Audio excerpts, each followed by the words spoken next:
गुजरिया हो, चुनरिया में दाग लग गई।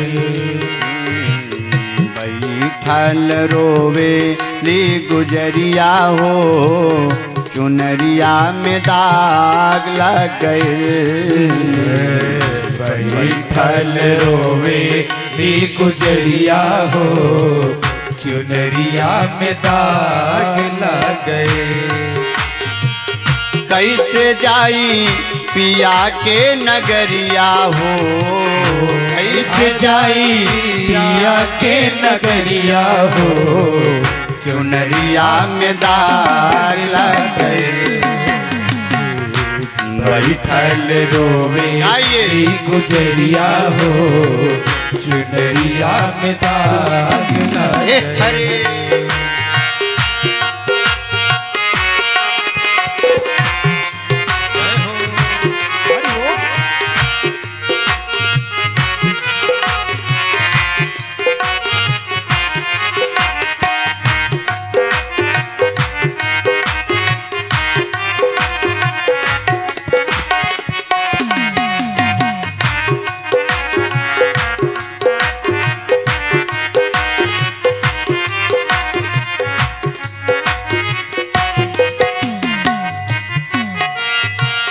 आइल बगावना के हमरो संदेशवा, आइल बगवना के हमरो संदेशवा, आइल बगावना के हमरो संदेशवा, आइल बगवना के हमरो गौना क्या है संदेशवा। और संदेशा क्या है? ऐसा नहीं है परमात्मा आपको संदेशा नहीं भेजता है कि आपकी मृत्यु आने वाली है। परमात्मा संदेशा भेजता है। कैसे भेजता है? समय आया, बूढ़े हुए तो आपके दांत ले लिए कि भैया अब दांत गिरना शुरू हो गए हैं, भजन में लग जाओ, समय आना शुरू हो गया है। क्या भैया,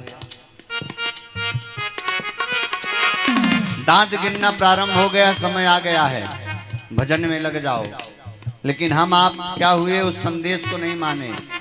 क्लिनिक पर पहुंचे डेंटल केयर पे, भैया दांत मेरे गिर गए हैं, दांत को लगा दे।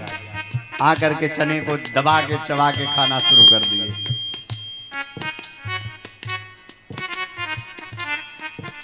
यह संदेशा भिजवाते हैं, लेकिन हम लोग इस बात को मानते नहीं हैं। साधक उसी बात को कह रहा है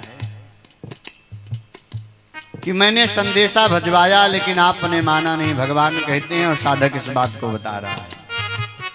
आइल बगवना के हमरो संदेशवा, आइल बगवना के हमरो संदेशवा, जाई के बा हमरो पियावा के देशवा, जाई के बा हमरो पिया जी के देशवा, जाई के बा हमरो पियावा के देशवा, जाई के बा हमरो पिया के देशवा।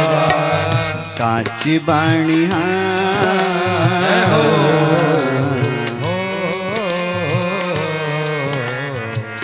कांची बाणी हमारी उमरिया हो, चुनरिया में दाग लग गई।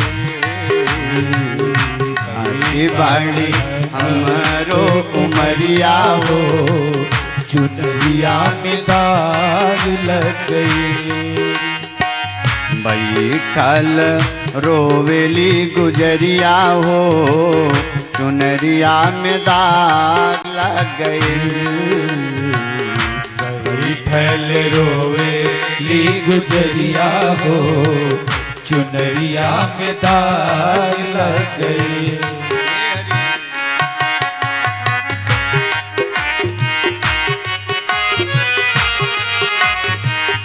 प्यारे सभी लोग करताल को बजाएं, जय हो।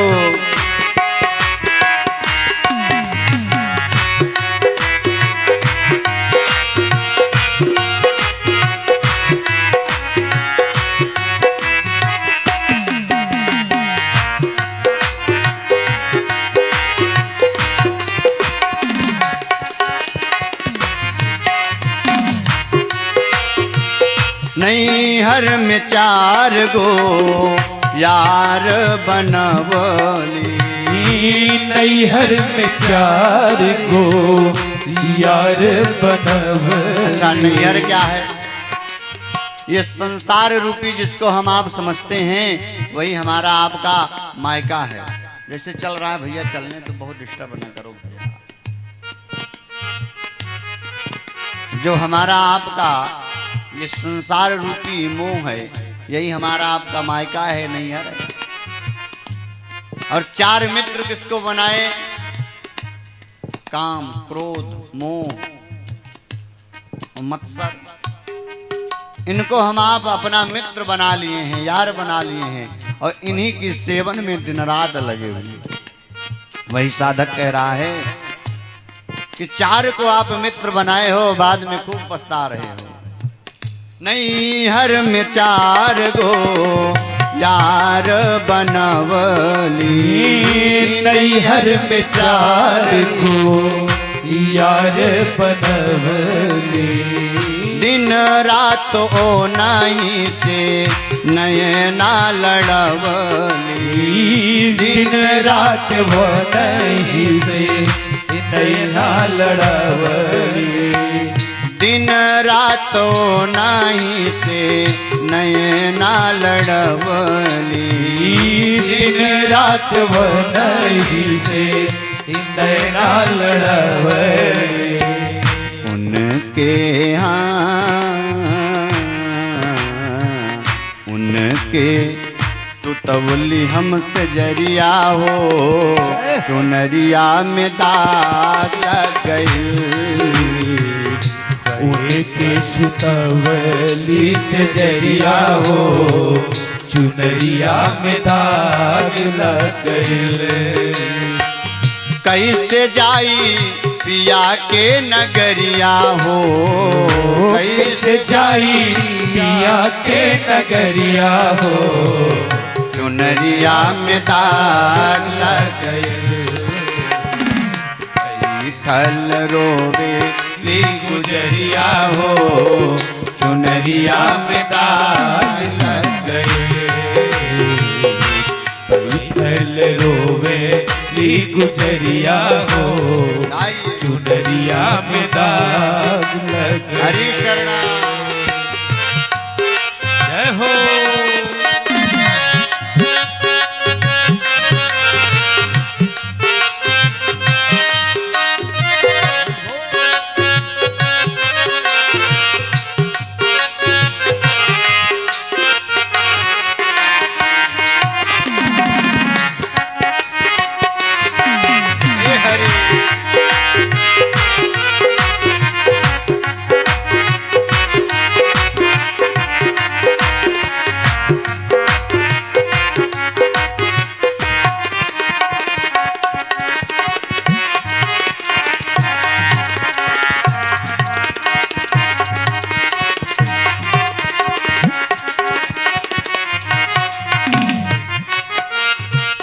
चार बात सजना के हम भूल गई।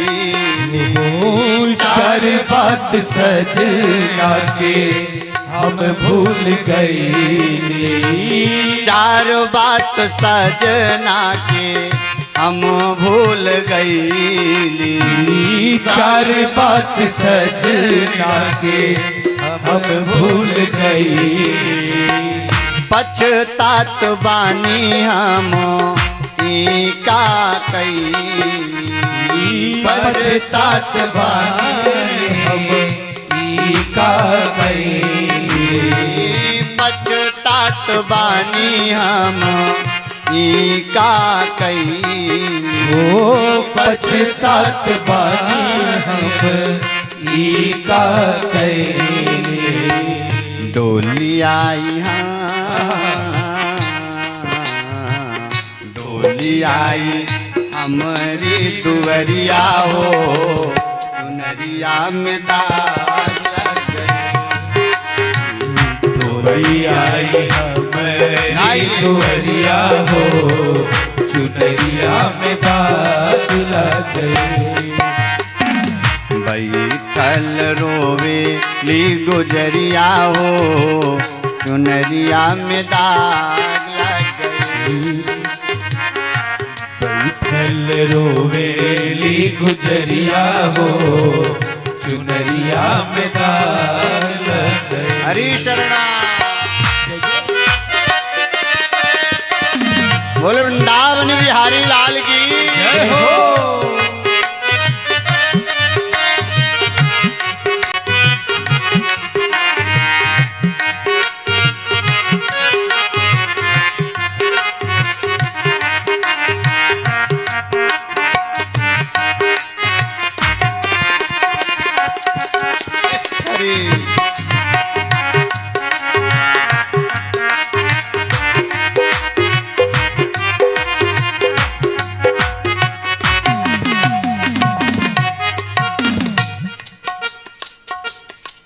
आखिरी लाइन में बड़ी सुंदर बात कह रहे हैं।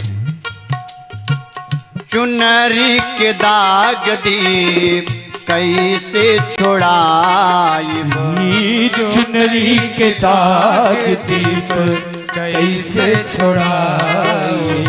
चुनरी मतलब यह शरीर। अगर कपड़े में बंधुओं दाग लगता है तो सफेद कपड़ा है तो हम आप ऋण आला डाल करके छुड़ा लेते, और कलर में है तो नींबू लगाए छुड़ा लिए, सर्फ एक्सल निरमा डाले इत्यादि डाल करके किसी वस्तु से छुड़ा लिए। लेकिन यदि शरीर में जीवन में कलंक का दाग लग गया तो वो मरने के बाद ही छूटने वाला। उसी बात को कह रहा है साधक। चुनरी के दाग दी कैसे छुड़ाइब, चुनरी के दाग दीप गाइए कैसे छुड़ाइब। चुनरी के दाग दीप कैसे छुड़ाइब, चुनरी के दाग दीप कैसे छुड़ाइब। कैसे सजनावा के मुहावा दिखाइब, कैसे सजनवा के मोहवा दिखाइब। कैसे सजनावा के मुहावा दिखाइब, कैसे सजनवा के मोहवा दिखाइब। बरसिला